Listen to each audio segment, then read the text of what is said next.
Poor countries and even poor people are often blamed for their plight. You better do something better. It's your culture, it's your bad government, it's your corruption. Well, sometimes those factors play a role, but often poor countries remain poor in part because they live in very difficult places on the planet.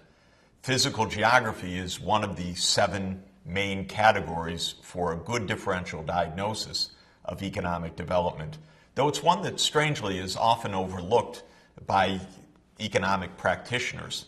I'm not exactly sure why that is, because when in fact you're standing at 14,000 feet above sea level on the Bolivian Altiplano and wondering why this country is having some problems, it pretty much strikes you in the face looking at those gorgeous mountains surrounding you and the snow-capped peaks, that while its natural beauty is absolutely superlative, the cost of doing business there could be pretty high. And indeed, when you look carefully at how geography affects the diffusion of economic growth, you find that it's very powerful and that it gives very strong indications of how today's poor countries should focus their attention, their resources, and their problem solving, because a lot of it involves overcoming these physical difficulties. Look again at the map that we've seen now several times of the gross domestic product per person on the planet. Remember how income per capita at the very low levels in tropical Africa, for example, in South Asia, in a few other parts of the world, is concentrated geographically. That's not an accident. Those places have difficulties in terms of physical geography that have impeded the development of those regions, have meant that as the concentric waves, ripples coming out from the epicenter of global growth have spread throughout the world, they often haven't reached these remaining poor places. This is a map of the world's large urban areas. And we can see the cities of populations above 1 million and the mega cities above 5 million shown in this map. And while you find large cities in most parts of the world, take a close look and notice the high proportion of cities along the coasts of the continents. And for those that are in the interior of the continents, very often they are along major rivers, so that they have at least waterborne trade, the kind that Adam Smith talked about more than 200 years ago as being the low-cost kind of trade. And that is one of the major reasons why large cities have developed and grown where they have.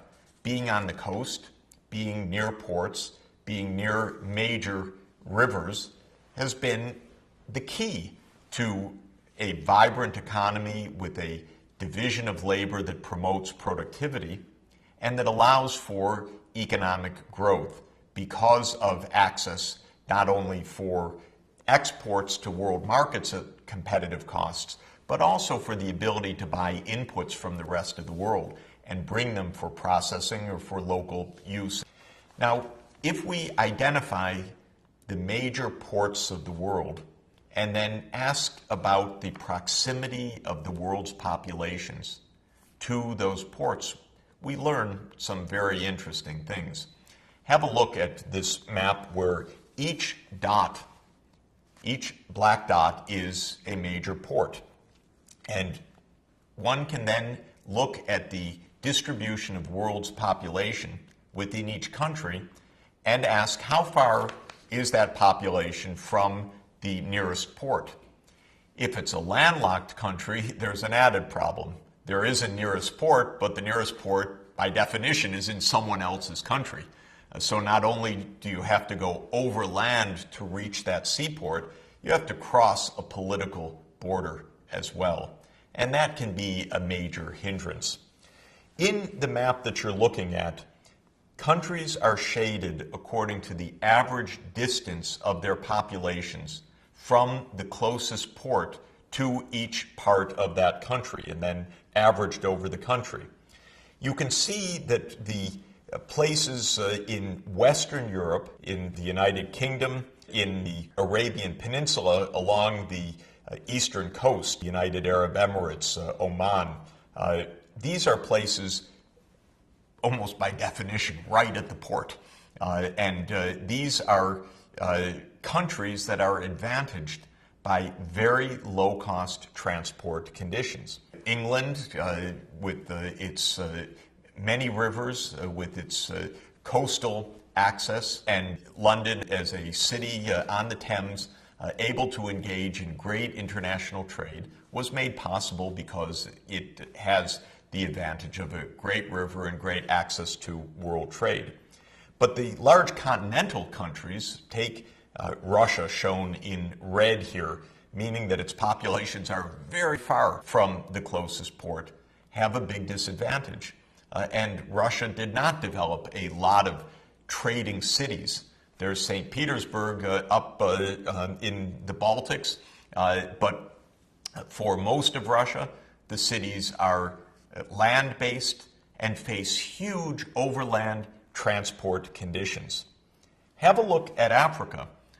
Almost the entire center of tropical Africa is in red. Not surprising. Most of the countries shown there are landlocked countries. Africa has the largest number of landlocked countries in the world. And it means for those countries, populations are far from the ports and politically far from the ports as well, because of the problem of crossing a political boundary even to get to the nearest port. Turns out that countries' abilities to engage in international trade and thereby to be part of the wave of global growth is strongly related to the evidence shown in this picture. The countries that have proximate access to international trade have tended to grow better, faster, and earlier, and those that are landlocked and far from the ports have tended, with some important exceptions, to be laggards in the process of economic development. Now, the next map shows yet another crucial aspect of physical geography.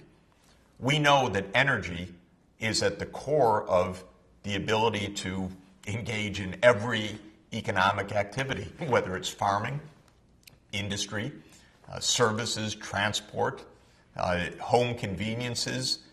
Energy is vital.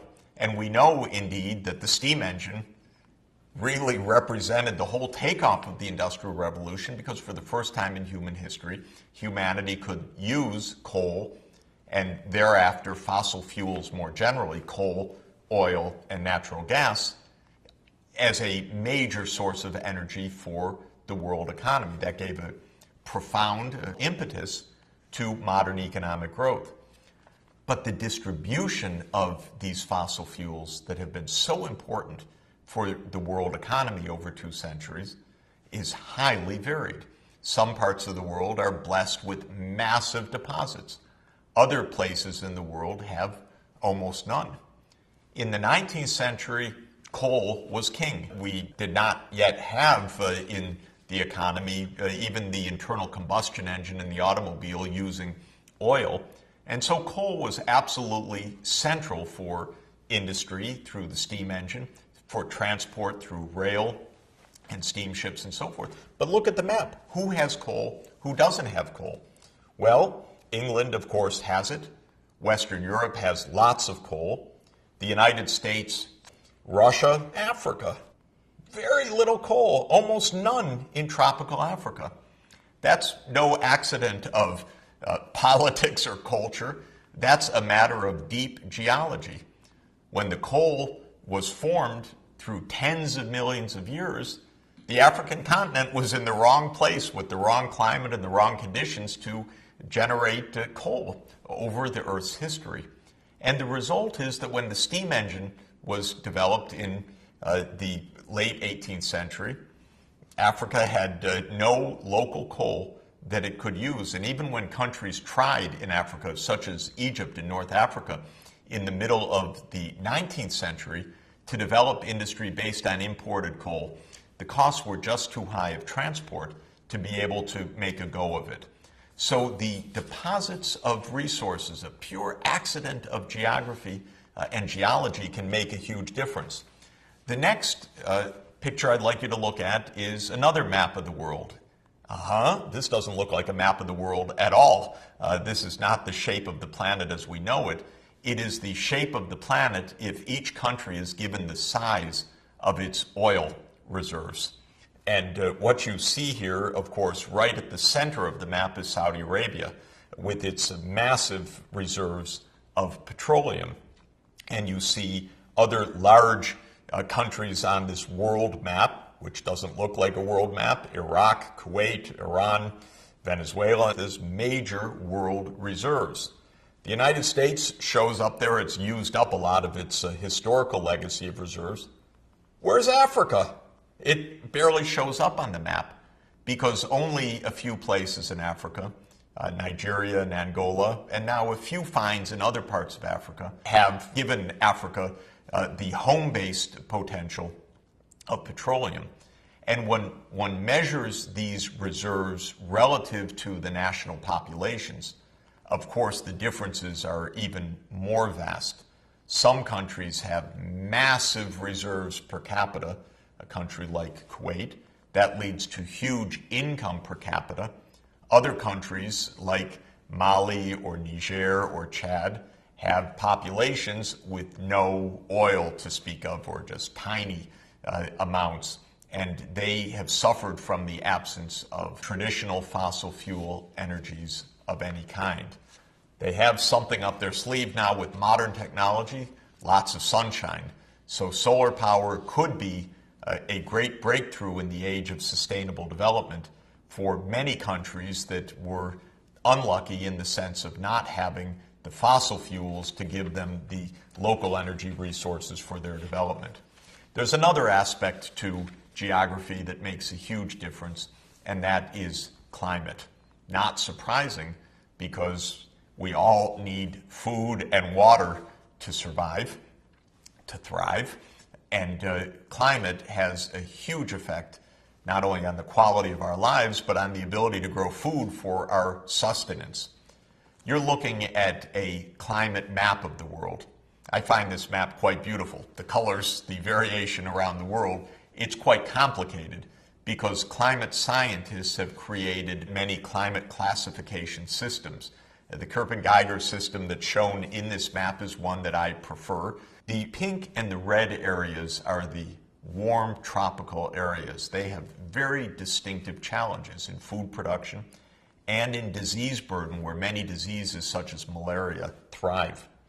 The beige areas of the world are the drylands, where water is scarce, or in the desert areas, basically non-existent.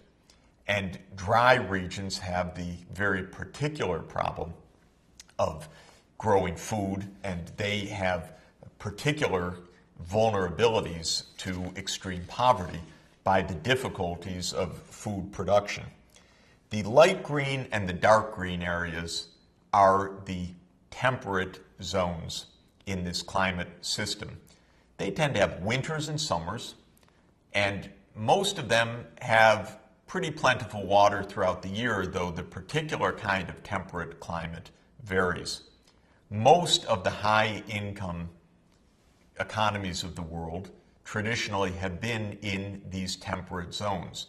Food production, dairy production, timber, other parts of agriculture have been favored in the temperate zones, and since modern economic growth began in a temperate zone economy in England, it naturally spread to other temperate zone locations like most of the United States, like Australia, Argentina, Uruguay, Chile, and so on. So climate has made a big difference.